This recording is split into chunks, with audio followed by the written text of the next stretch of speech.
The funeral home was suffocating despite the air conditioning. Rows of familiar and unfamiliar faces blurred before me as I stared at Edward's casket. 50 years of marriage ended just like that. My hands trembled as I clutched a handkerchief that had long since become useless against my tears. I'd prepared myself for grief, for emptiness, for the crushing weight of losing my husband. But I never prepared for what happened next. As I rose to deliver my eulogy, my legs barely supporting my weight, I caught a sound that froze my blood. A snicker. Not just any snicker. It came from my grandson Daniel, seated in the front row beside his parents. My son Gregory stared straight ahead, expressionless, while my daughter-in-law Vanessa gently patted Daniel's knee, as if to say, "Not now."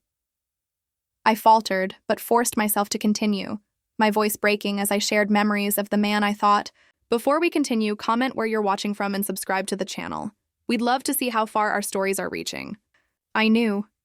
With each word, the pain doubled, not just from Edward's absence, but from that quiet, unmistakable sound of mockery during my most vulnerable moment. After the service, I stood receiving condolences, a ritual that felt like standing in quicksand. Most guests avoided eye contact, offering hurried sympathies before gravitating toward Gregory and Vanessa. It was as if I were already a ghost. Claire, the voice behind me, was Daniel's. At 22, he towered over me, his face a perfect blend of Edward and Gregory. I turned, hoping for comfort from my grandson. "Did you need something, sweetheart?" I asked, reaching for his hand. He pulled back slightly, his eyes cold. "Grandpa told me you were just for show." The words hit me, like a physical blow. "What did you say?" "He said your marriage was a business arrangement, that you were the pretty face he needed to get ahead." Daniel's voice was flat, emotionless. "Said you never really knew him at all." I stared at my grandson, unable to process his words. Before I could respond, Vanessa appeared, sliding her arm through Daniel's. "There you are," she said, her smile tight. "The lawyer needs to speak with us about the arrangements." She glanced at me. "Family only for this part, Claire. You understand. Family only. As if I weren't family." I watched them walk away, my mind reeling. Edward and I had built everything together. I'd put my own dreams on hold, managed our home, raised our children, hosted countless business dinners, all while Edward built his construction company. How could he have told our grandson I was just for show? Later that evening, I sat alone in my bedroom when Gregory knocked on the door. He entered without waiting for a response, a manila envelope in his hand. "Mom, we need to discuss some things," he said, his voice businesslike. "Dad left very specific instructions." My hands shook as I took the envelope. Inside was a letter written in Edward's neat handwriting, dated just 3 months ago. "In the event of my passing, all financial decisions are to be managed by my son, Gregory. Claire is to be provided for, but shall have no decision-making authority regarding the business, properties, or investments." The words blurred as tears filled my eyes again. "This can't be right," I whispered. "We always made decisions together." Gregory shifted uncomfortably. Dad knew what he was doing.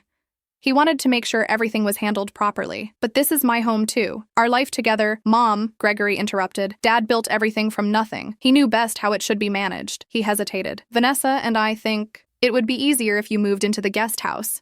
It's smaller, less to maintain." I looked up at my son, this stranger wearing Gregory's face. "You want me to leave my home? 2 days after burying your father?" "It's what Dad wanted," he replied, not meeting my eyes. "We're just following his wishes." As the door closed behind him, I sat motionless, Edward's letter still in my hand. 50 years reduced to a few cold sentences. My grandson's laughter echoing in my mind. My son's detached voice explaining why I needed to leave my own home. Fingers gripped the paper tighter as a different emotion began to rise beneath my grief. For the first time, I wondered if I had ever truly known Edward at all. And worse, if he had ever truly known me. The woman he apparently thought was just for show was about to show them all exactly who Claire Harrison really was. The guest house felt like a prison. From my kitchen window, I could see the main house, my home for nearly 5 decades, where Gregory and Vanessa now resided. Each morning, I watched them leave for work, Daniel occasionally visiting on weekends, and I felt like a ghost haunting the periphery of my own life. 2 weeks after the funeral, I received a text message from Gregory. Family dinner tonight at 6? Nothing fancy. My heart leapt. Perhaps they had reconsidered. Perhaps this cold distance had simply been the awkwardness of grief.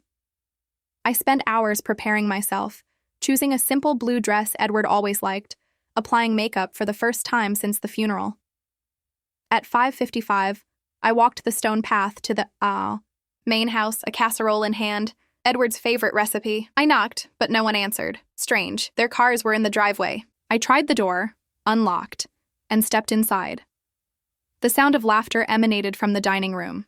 I followed it, the familiar smell of pot roast growing stronger. As I rounded the corner, my steps faltered. The table was full. Gregory and Vanessa, Daniel, their daughter Lily, Vanessa's parents, and 2 couples I recognized as neighbors. 9 people enjoying dinner in my dining room. Without me. Vanessa noticed me first, her smile vanishing. "Claire, I didn't hear you knock." Their conversation died. All eyes turned to me.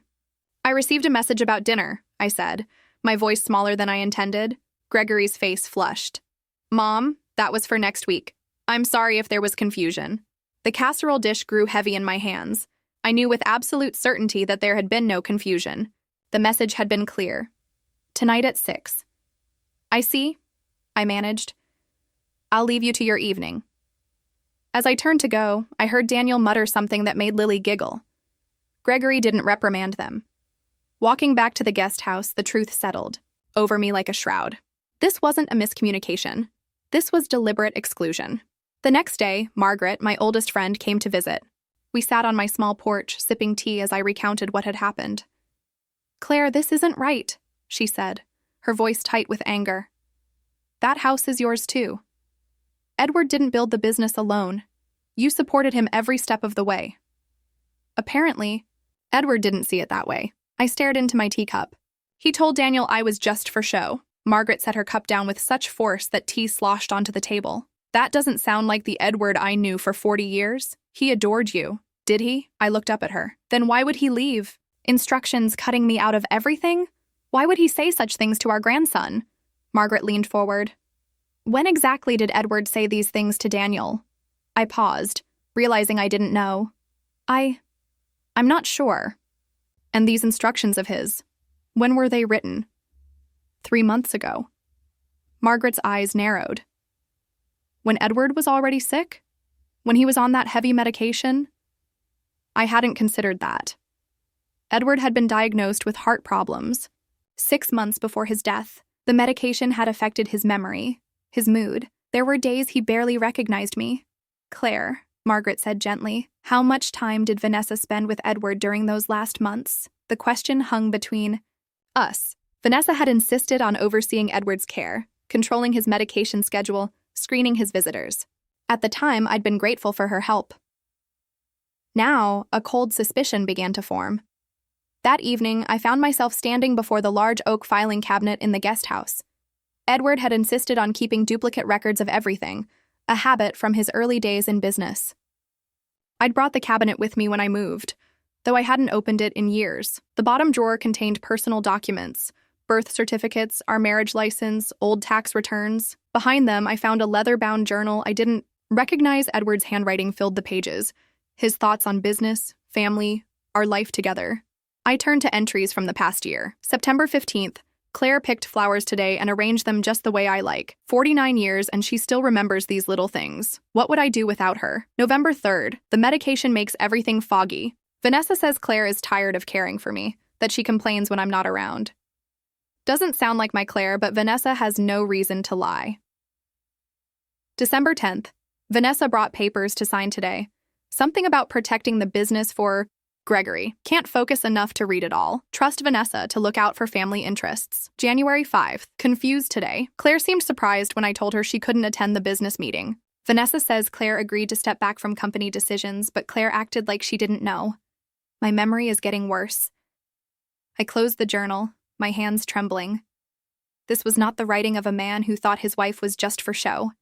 This was a man being manipulated when he was most vulnerable. 2 days later, I tried to see Lily at her college softball game. I'd never missed one before. But when I arrived, I found my usual seat taken by Vanessa's mother. Vanessa intercepted me before I could approach Lily. "Claire, you really shouldn't push yourself," she said, her voice dripping with false concern. "These bleachers are so hard on the joints. We've got everything covered here." I watched from the back row as my granddaughter hit a home run. The family cheered. No one looked for me. No one looked for me. That night, I called my daughter Samantha. We hadn't spoken in years. Not since she and Vanessa had a falling out that somehow resulted in Samantha moving across the country. The phone rang 4 times before her voicemail answered. "Samantha." "It's Mom," I said, my voice breaking. "I need to talk to you. About Edward. About what's happening here. Please call me back." As I set the phone down, I caught my reflection in the window. An old woman, alone, pushed to the margins of her own life. But behind the grief in my eyes, I saw something else emerging. Determination. The woman Edward had loved for 50 years, the real Claire, not Vanessa's convenient fiction, was still here. And she was done being silenced. My phone rang at dawn, 3 days after my desperate voicemail. "Mom?" Samantha's voice, hesitant yet familiar. "You called back," I whispered, relief washing over me. "What's happening? You sounded upset." I took a deep breath. "Your father passed away 3 weeks ago." Silence stretched between us. 3 weeks? And I'm just hearing about it now? I thought Gregory would tell you. "Gregory and I haven't spoken in 4 years," she said, her voice hardening. "Not since Vanessa convinced Dad I was stealing from the company." My hand trembled on the receiver. "What?" "Edward never mentioned—" "Because it wasn't true," Samantha interrupted. "Vanessa doctored financial reports. Dad believed her without letting me explain." The room seemed to spin around me. "Why would she do that?" "Because I confronted her about manipulating Dad," Samantha said. "She was isolating him, feeding him lies. When I tried to warn him, she made sure I was gone." Everything suddenly clicked into place. Samantha's abrupt departure, Edward's confusion in his journal, Daniel's words at the funeral. "She's done the same to me," I admitted. "They've moved me to the guest house. Edward supposedly left instructions, cutting me out of everything." "That doesn't sound like Dad," Samantha said firmly. "He always said the business was as much yours as his." "He changed in his final months. The medication Vanessa controlled," Samantha finished. "Mom, I'm coming home, today." That afternoon, I visited Walter at Sunshine Meadows. Retirement community. Edward's oldest friend and former business partner brightened at the sight of me. "Claire, finally. I've been wondering when you'd visit." I frowned. "You were expecting me?" "I called the house 3 times after Edward's funeral. Vanessa said you were too distraught for visitors." Another lie. I sat beside him, hands clasped tightly in my lap. "Walter, did Edward ever express doubts?" "About our marriage?" Walter snorted. "Doubts? Edward worshipped the ground you walked on for 50 years. He leaned forward. "Why are you asking this?" I told him everything. Daniel's comment, the letter, my exile to the guest house. Walter's expression darkened. "That's not Edward talking. That's Vanessa." He shook his head. 6 months ago, she brought Edward to visit. He was heavily medicated, barely following conversation. She kept prompting him, putting words in his mouth. What kind of words? Things like, "Remember how Claire never understood the business, dear?" And he'd just nod. Walter reached for my hand. I called afterward. "Concerned, spoke to you or thought I did?" "That wasn't me," I said quietly. "Figured as much now. The you I spoke to said Edward was fine and that you preferred handling his social calendar yourself from now on." His grip tightened. "I should have known better. I'm sorry, Claire." When I returned, Samantha was waiting on the porch of the guest house. At 38, she looked more like me than ever. The same stubborn chin, the same direct gaze. We embraced, years of distance evaporating. Inside, I showed her Edward's journal. She read in silence, her expression hardening. "Classic isolation tactics," she finally said. "Vanessa separated you from friends, controlled Dad's medication, manipulated his perception. And now she's doing the same to Daniel." "Daniel?" I asked. "He wasn't laughing at you at the funeral, Mom. He was reacting to the disconnect between Vanessa's lies and your genuine grief." Samantha closed the journal. This is how Vanessa operates. But why? What does she gain? Control, money, status. Samantha shrugged. She married Gregory for his family connections. Now she's positioning herself as the matriarch, with Gregory as her puppet. That evening, a soft knock at the door revealed Lily. At 19, she had Edward's thoughtful eyes and my stubborn determination. "Grandma," she whispered, glancing nervously over her shoulder. "Mom doesn't know I'm here." She froze when she saw Samantha. "Aunt Sam, Mom said you moved to California because you hated us." Samantha's laugh was bitter. "Of course she did." Over tea, Lily revealed what had been happening. Mom tells Daniel that Grandma only married Grandpa for his money. Lily twisted her hands in her lap. "She says you tried to cut Dad and us out of the will, that Grandpa changed it back when he realized what you were doing." "None of that is true," I said firmly. "I know," Lily whispered. "I found letters in the attic, ones Grandpa wrote to you. They were beautiful, Grandma. He adored you." "Why are you telling us this now?" Samantha asked. Lily's eyes welled with tears. "Because of Daniel. After the funeral, he told me what he said to you. He's been miserable ever since." She wiped her eyes. "Seeing your grief that day. It made him question everything Mom's been telling him." "And how has Vanessa reacted?" I asked. "She's furious. She's planning something." Lily leaned forward. "I overheard her telling Dad they need to move you to a care facility. They're meeting with a lawyer tomorrow. I think they're going to try to declare you incompetent." The room went silent. Then Samantha stood, her eyes flashing. "Not if we move first," she said. "Mom, it's time we had a family meeting of our own." After Lily left, Samantha and I formulated a plan. We would need evidence of Vanessa's manipulation, witnesses to Edward's true wishes, and most importantly, a way to reach Daniel. As I lay in bed that night, I thought of Edward's journal entry. What would I do without her? All these years I'd been his strength, his partner. Now I needed to be my own. Vanessa had silenced Edward's voice, twisted his words, and nearly erased me from my own family. But she had underestimated one crucial fact. I had been beside Edward for 50 years, learning every lesson alongside him, including how to fight for what was mine. The next morning, Samantha drove me to my old doctor's office. "We need to establish that you're completely competent," she explained. "If Vanessa tries to claim you're incapable of making decisions, we'll have recent medical evidence proving otherwise." Dr. Mitchell had been my physician for 20 years. His surprise at seeing me was evident. "Claire!" "It's been months." He frowned. "I called after Edward passed, but your daughter-in-law said you weren't taking visits." Another lie, added to the growing list. After a thorough examination, Dr. Mitchell sat across from me, his expression serious. "You're in excellent health, Claire. Your memory is sharp, your cognitive function normal." He glanced at Samantha. "May I ask why this evaluation was so urgent?" When we explained, his face darkened. "I'm not surprised. Vanessa called last week, asking about tests for early-stage dementia. I told her you've never shown any symptoms." "She's building a case," Samantha muttered. "Then I'm building one too," Dr. Mitchell said, writing rapidly. "I'm documenting your perfect mental health. If anyone challenges it, they'll have to go through me." From there, we visited Edward's attorney, Gerald Winters.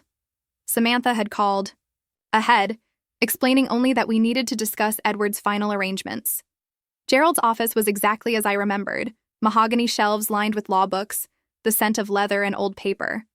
He rose when we entered, his expression carefully neutral. "Claire, Samantha, please sit." He folded his hands on the desk. "I'm afraid I can't discuss Edward's will without Gregory present. Estate matters must include the executor." "We're not here about the will," I said, placing Edward's journal on the desk. "We're here about this." Gerald's eyes narrowed as he read the entries I'd flagged. His face paled at the mentions of Vanessa bringing papers for Edward to sign. I didn't prepare. "These documents," he said slowly. "Edward never mentioned changing his instructions regarding your role in the business." "Because he didn't," Samantha said. "Vanessa manipulated him while he was medicated and vulnerable." Gerald removed his glasses, pinching the bridge of his nose. "If what you're suggesting is true, it is," I interrupted. "Vanessa isolated Edward, controlled his medication, and convinced him I didn't want involvement in the business. Now she's trying to remove me completely." Gerald was silent for a long moment. 2 months before Edward died, I received a call from him, or someone claiming to be him. The voice instructed me to transfer my files to another attorney. He leaned forward. I found it suspicious and insisted on meeting in person. The call was never returned. She couldn't risk you seeing Edward's condition, Samantha said. This is a serious accusation, Gerald cautioned. You'll need more than a journal and suspicions. What about evidence that Vanessa forged Edward's signature? I asked, pulling out the letter Gregory had given me. This doesn't match Edward's handwriting from his journal. Gerald examined both documents, his frown deepening. You're right. The signatures are similar but not identical. He reached for his phone. I need to contact my handwriting expert. And Claire? He met my eyes directly. I believe you should file for an injunction immediately, before any more decisions are made regarding the estate. By the time we left Gerald's office, our plan was solidifying. The legal wheels were in motion to halt any transfers of assets or property until the situation could be investigated. Next, we visited my old nursing colleagues at Community Hospital. I'd left nursing when Gregory was born, but maintained friendships with many from my unit. They greeted me with hugs and concern. Claire, we've been so worried, Maria said.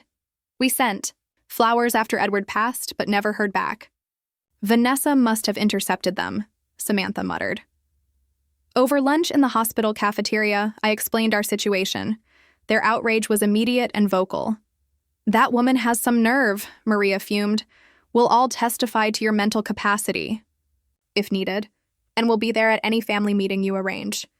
That afternoon, I received a text from Lily. Mom's scheduling meeting with residential care facility tomorrow. Moving fast. Samantha's jaw tightened. They're panicking. They must have heard we visited Gerald. Good, I said, surprising myself. With my calm. Let them panic. That evening, I was sorting through old photographs when a knock came at the door. Samantha tensed, but I knew who it was before I opened it. Daniel stood on the porch, hands in his pockets, his tall frame hunched, as if trying to appear smaller. He looked so much like Edward at that age that my heart ached. Grandma, he said, voice barely audible. Can I come in? I stepped aside, letting him enter. His eyes widened at the sight of Samantha. Aunt Sam, you're here? Hello, Daniel, she said, her tone carefully neutral. He stood awkwardly in the center of the room, gaze darting between us.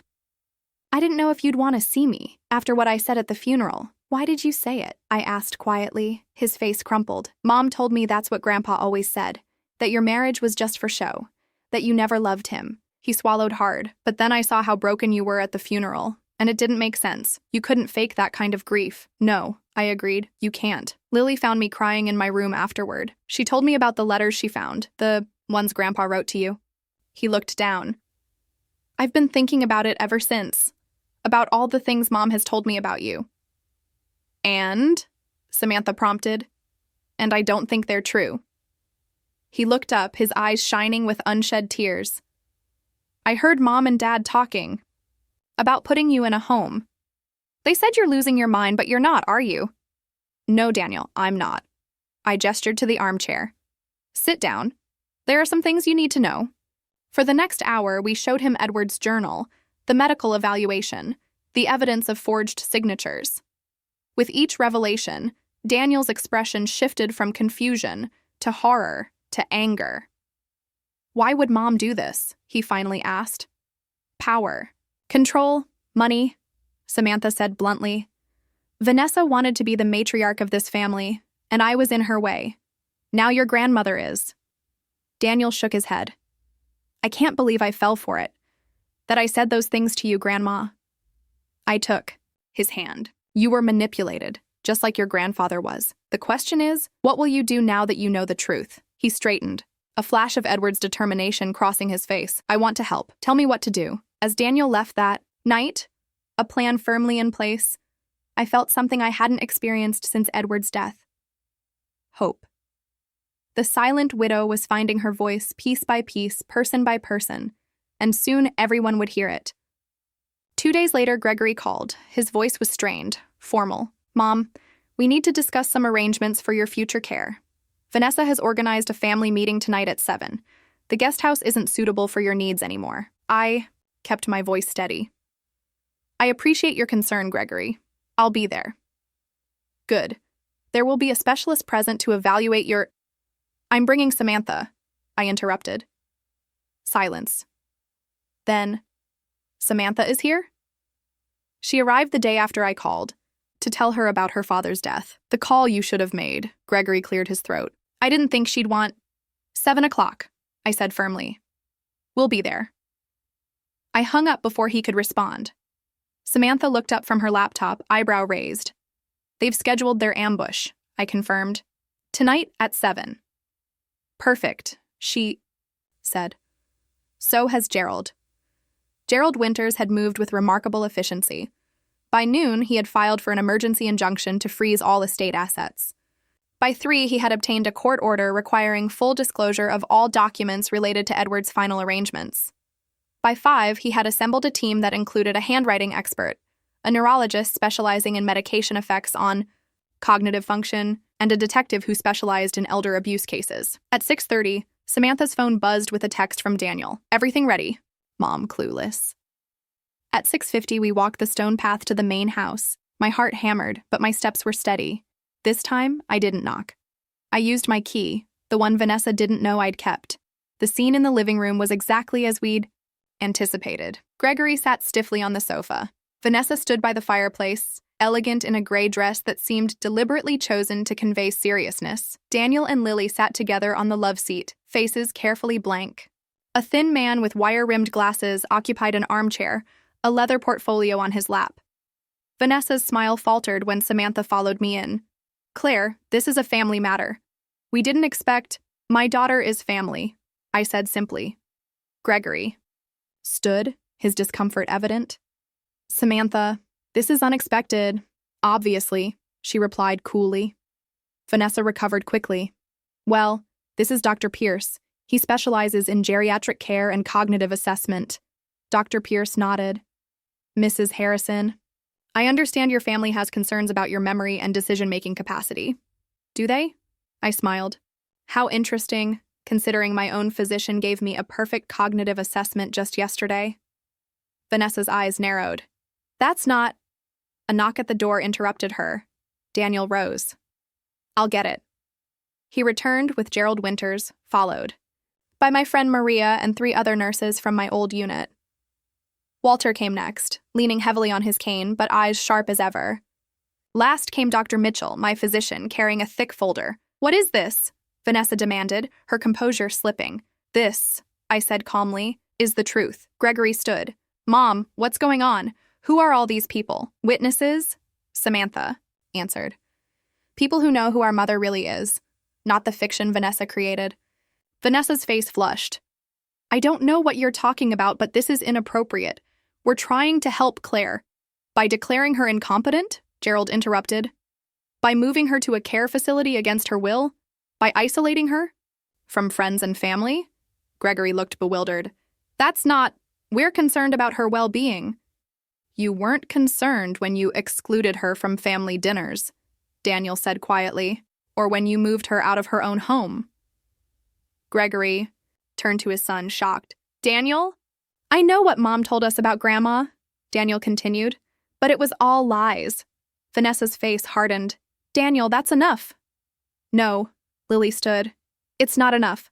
I found Grandpa's letters in the attic, Mom. I know how much he loved Grandma. This is ridiculous, Vanessa snapped. Edward left clear instructions. These instructions? Gerald held up the letter I'd been given. Our handwriting expert has confirmed this signature is forged. It doesn't match Edward's authentic signature. From any document in my office, Gregory paled. Forged? That's impossible. Is it? Dr. Mitchell stepped forward. Edward was on strong medication in his final months. Medication that can cause confusion, memory issues, and susceptibility to suggestion. Medication that Vanessa controlled. Walter nodded. I witnessed her manipulating him, putting words in his mouth when he was too confused to object. The color drained from Vanessa's face. You can't prove any of this. Actually, Gerald said. We can. The court has granted an injunction freezing all estate assets pending investigation. We've also been granted full access to all documents related to Edward's final arrangements. You had no right, Vanessa's voice rose. I had every right. I said quietly. I was Edward's wife for 50 years. This is my home, my family, my life. You tried to erase me, Vanessa. You turned my grandson against me, isolated me from my friends, and manipulated my husband when he was vulnerable. The room fell silent. Gregory looked between his wife and me, confusion and dawning horror on his face. Mom, he finally said, is this true? Ask your wife, Samantha suggested. Ask her why she told Edward I was stealing from the company. Ask her why she controlled his medication. Ask her why she forged documents. Gregory turned to Vanessa, who stood rigid, her face a mask. Vanessa, they're trying to turn you against me, she said coldly. Can't you see that? What I see, Gregory said slowly, is evidence, witnesses, and my mother, who has never lied, to me. He walked to the sideboard, pulled out a drawer, and removed a small voice recorder. I found this in your purse last week. I didn't want to believe what was on it. He pressed play. Vanessa's voice filled the room. Just sign it, Edward. Claire doesn't need to worry about these decisions anymore. Remember how she always said business bored her? Edward's weak, confused voice. Did she say that? I don't remember. Yes, dear. Many times. Now sign here and we'll take care of everything. Gregory stopped the recording, his face ashen. I kept telling myself there must be an explanation. Vanessa's composure cracked. You went through my things? You spied on me? Because I was worried, Gregory said. Dad's medication always seemed to make him worse, not better. And things you claimed Mom said didn't sound like her. Vanessa took a step toward the door, but Daniel blocked her path. It's over, Mom, he said quietly. The fight seemed to leave her all at once. She sank onto the sofa, eyes darting around the room like a cornered animal. I just wanted what was best for this family, she whispered. No, I corrected her. You wanted what was best for yourself, but you underestimated me. You thought because I was quiet, I was weak. Because I was grieving, I was broken. I stood straighter. I was Edward's partner in everything for 50 years. Did you really think I wouldn't fight for what we built together? Gregory approached me slowly, his eyes filled with shame. Mom, I'm so sorry. I should have seen. Yes, I agreed. You should have. The damage wasn't erased in that moment. Trust, once broken, doesn't mend easily. But as I looked around the room, at my daughter standing tall beside me, my grandchildren breaking free from Vanessa's manipulation, my friends witnessing my reclamation, I felt something shift inside me. The silenced widow had found her voice. And everyone was finally listening. The weeks following that confrontation passed in a blur of legal meetings, family discussions, and careful reconciliation. Vanessa moved out of the main house the very next day, taking only her personal belongings. Gregory, torn between shame and disbelief, stayed with a friend while he processed everything. I didn't return to the main house immediately. That space, once filled with love and memories, now felt tainted by Vanessa's deception. Instead, I focused on rebuilding, not just my life, but the relationships that had been damaged. Daniel visited the guest house every afternoon, often bringing coffee and pastries from the bakery Edward and I had frequented for decades. I found Grandpa's collection of model ships in the attic, he told me one day, settling into what had become his usual chair. Remember how he used to let me help build them? I smiled. He'd spend hours working on those with you, said you had a steadier hand than he did. I didn't appreciate it then, Daniel admitted. I was too busy trying to be what Mom thought I should be. He looked down at his hands. I still can't believe I believed her lies about you. You were a child when she started feeding you those stories, I said gently. We believe what we're taught, especially by parents. Not anymore, he said firmly. Now I decide what's true for myself. Lily was more hesitant, harboring guilt for not speaking up sooner. I knew something was wrong for years, she confessed one evening. But I was scared of Mom's reaction if I questioned her.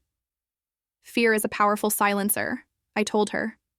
What matters is that you found your courage when it counted most. With Samantha's help, Gerald untangled the legal mess Vanessa had created. Edward's original will was reinstated, with the business ownership split between Gregory and me, and provisions for Samantha, Daniel, and Lily. Vanessa didn't just manipulate Edward emotionally, Gerald explained during one meeting. She actively worked to divert assets and control. If you hadn't intervened when you did, she might have succeeded in having you declared incompetent. What will happen to her now? I asked.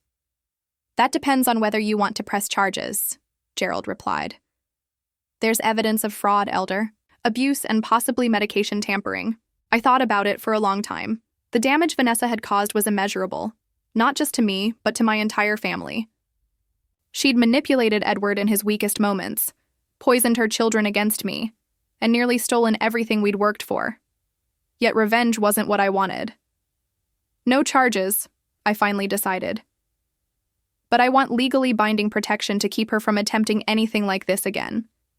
Gerald nodded, understanding in his eyes. I'll draw up the paperwork. Gregory was the hardest to reconcile with. He avoided me at first, overwhelmed by guilt and confusion. When he finally came to see me, 3 weeks after the confrontation, his face was haggard, eyes bloodshot. I don't know what to say, he began, perched awkwardly on the edge of the sofa. I trusted her. I believed her. She was your wife, I said simply. That's no excuse.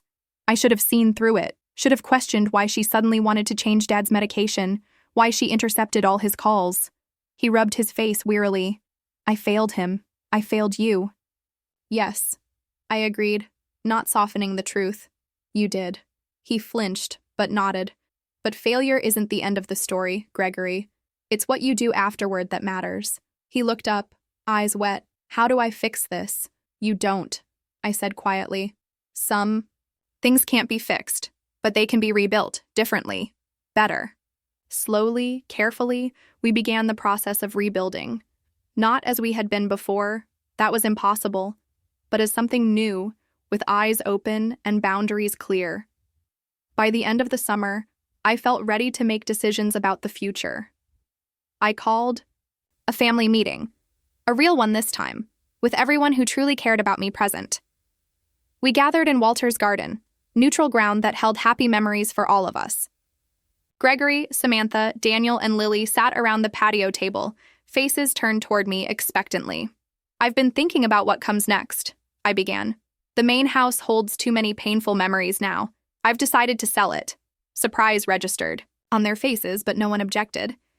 Instead, I'm buying a smaller place near the lake. It's peaceful there, just what I need. I smiled at Samantha. With enough room for visitors, of course. What about the business? Gregory asked. I'm keeping my share as Edward intended, but I won't be involved in day-to-day operations. That's your domain. I turned to Daniel. Though I understand someone has expressed interest in learning the financial side, Daniel nodded, a flash of Edward's determination in his eyes. If that's okay with you and Dad. More than okay, I assured him.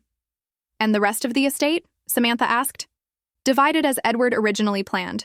Equal shares for each of you, with trusts for Daniel and Lily. I looked around the table. But there's something else I want to do with my portion.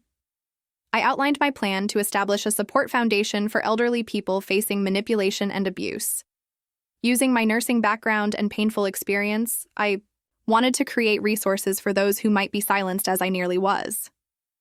It won't be a large organization, I explained, but it might help others recognize the warning signs before it's too late. Lily leaned forward, eyes bright. I want to help.